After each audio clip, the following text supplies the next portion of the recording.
мегӯем ҳамаш беваанд. айшошон буромаги гулагдор ҳами ҳамин гуфтаги худат боро ки нагӯ мекафам.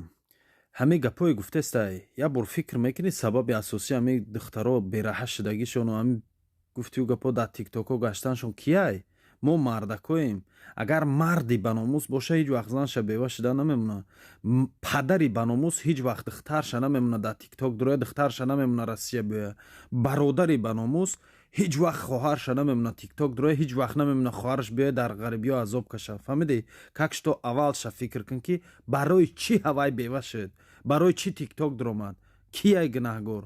ана ин шакофта ислоҳ кардан дар курай. фақат ваёра дашно мекунен, ҳақорат мекунен, чӣ мекунен? я бор дар ҷои ҳамун хоҳаро апаи хитона монен. агар ту беномус бошӣ вай ҳам ҳамун хемеша. ту ки номус дорӣ, ту дар сах расидай. барои ҳамин ваёра мардакошон беномусай.